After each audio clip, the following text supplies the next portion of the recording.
ilmaana bashoota wal fuudhanii walitti heerumanii yemmannaagar dhiqaa meeshaa nuun jedhanii Oromoo baay'inaa walitti qabanii tirmaa taasisanii laatanii turanii kana qofaa miti baay'ee nuti uffatu anni xaggaachoom jedhanii dubbatu Oromoon ajoofnaa kan saba keenyaa kun rabbitti mul'atu jedhanii nu gaafadhu rabbisitu nu gaafata eenyutti dhiphannaan eenyu bal'ifata eenyu gogaa nyaannaan eenyu laaffifata eenyu qullaa deemnaan eenyutu uffata eenyu dunuunfannaan eenyu jabanata jedhee seera kan kee kaa'uun beekaa bira kaa'uun seera na buluu fi seera na bulchuu fi taayitaaf guddinaa wal rakkisuu fi tokko ibidda ta'e tokko yaabaquu fi akkanaama dhibame gaafa kana namni kumni lama quba gurra kaate iyye jennaan bar innuma jeeqamne miira keessa galanii miira hamaa keessa galan miira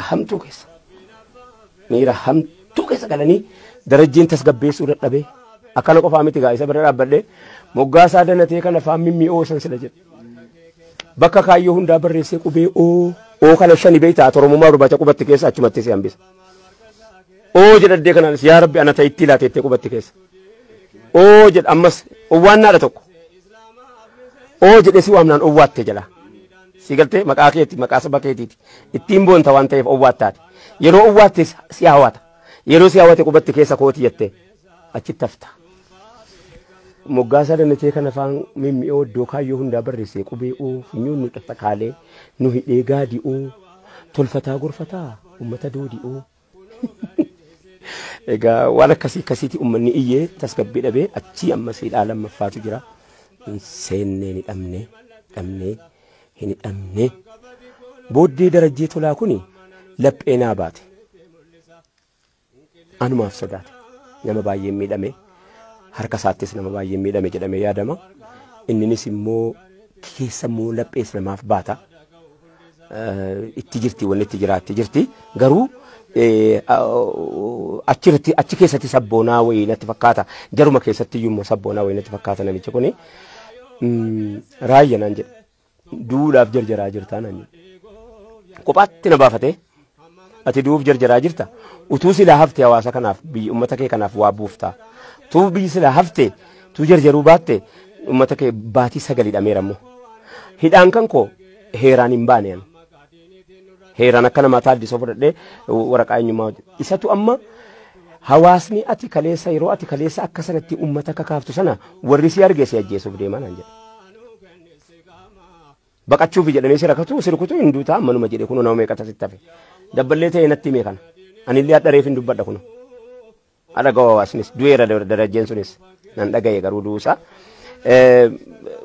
Sana booddee darajjee tolaa qarshii 165 fi birdi libsii tokkoo fi uffata isaa ani isa xiqqaa kana inni immoo uffata inni dheeraa tokko uffata isaa naa kenne kanaan galii naan jedhe.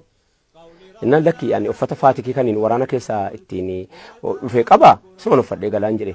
Taaddisoo waraqata dafee fuudhee chaappaatti dha'ee kan isaa kiisiidhaa fuudhee qarshii 165 naa kenne akka gootu yoo turte si ajjeesti.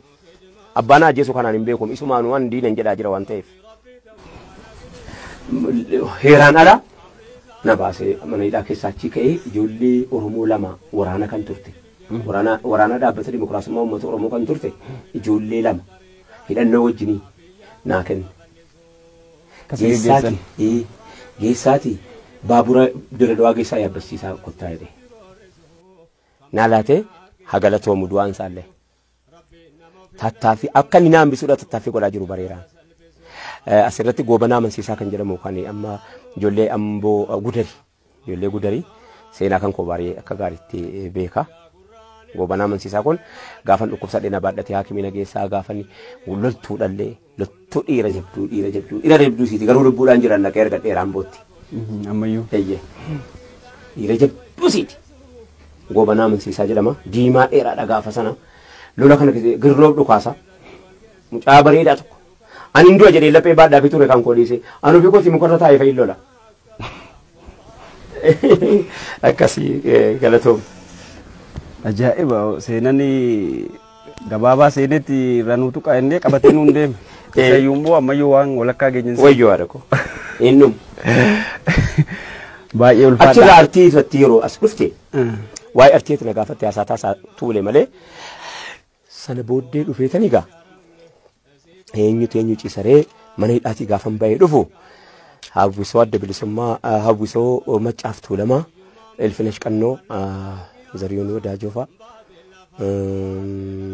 Daagii Mokonnin fa'a Umar Suleemaanii wajjin dhayne hawwisoon kun dhaabate gadaa baandii yeroo san dhaabatee jira nuti waan baay'enneef hawwisoo obbo Abdii Gimbii Tasfaayee Dheeressaa gaazexessaa Tasfaayee Dheeressaa urjii gaazexaa illee keessaan qaba sheerii urjii gaazexaa sun gad dhaabbate urjii gaazexaa sana gad dhaabbanni achi keessatti hawwisoo bilisummaa jennee ijaarree achi keessatti gaa innan booddee bareechee of argadhe artiin na keessatti uumamu achi keessatti argadhe jechuudha. Baay'ee kan na leenjise Abdii Qopheetii fi Aadamaaruun baay'ee leenjisuu keessatti na wajjin ofuma birana jiraachisanii akkam bakka biraan deemu. Eessatti immoo isaan? Magaalaa Finfinnee wajjin jiraanna mana kireeffannee gubbaa olii sana mana xiqqishaa tokko kibilii tokko kireeffannee. Uufamaa walirraa bartuu wal barsiiftu. Abdii Qophee irra fu Abdii Qophee dhimma Oromootiif jecha irra fu. Irribni isan qabu. Utuu nyaatee yaaran galfatiin du'ee bade Abdii Qopheen utuu takkaa takkitii jiraatee hin beeku akka namaa uffannaa uffatee hin beeku namni isan beeku inni garuu nama beeka. Uummata kanaaf inni nama dadarii soqaadha naannoon isaanii. Abdii Mahammad jedhama Abdii Qopheetti beekama maqaa barreessaa yaanatu dhiisee fi malee waan inni barreesse keessaa baay'ee fakkeenyaaf namni dhugaadhaa kamii kan jedhee ani intini jedhu sana isa kan barreesse na leenjisee ritimii kanan beeku hunda sana na leenjisee halkan kana na raffisu uleedhaan faana reeba gadi ba'uu natti hin dhiisu na tiksa akkan egeree waa wayii fudhadhee sarkaan fadhu gochuudha baay'ee na wajjin taa'ee Aadamaaruun sa'aatii manaasaas na leenjisuu keessatti baay'ee na wajjin taa'anii akkasumas qabsaa'aa waraana bilisummaa Oromoo keessa jiru Suutee Baarentoo Usmaayyoo Muusaa nuti gaagaree tokko gaalaa kun. Baay'ee waan bareeda bu'uurri keessan kalee bu'aa fidee jiraadha. Ulfaadhaa isiniin jenna nullee. Mala akkasiisan keessa dabartanii as kalooftanii dhuftan kaasetti qabdu wallee. Manzumaa muka wallee lama qabaatu fakkaata. Lama guutuumu.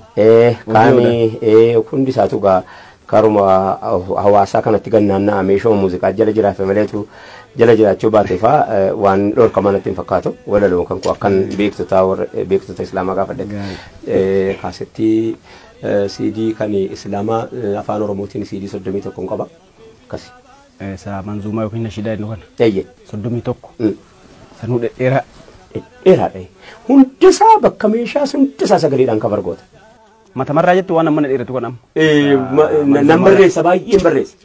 Isaayyuu shantuuleen tokko keessaa fuudha.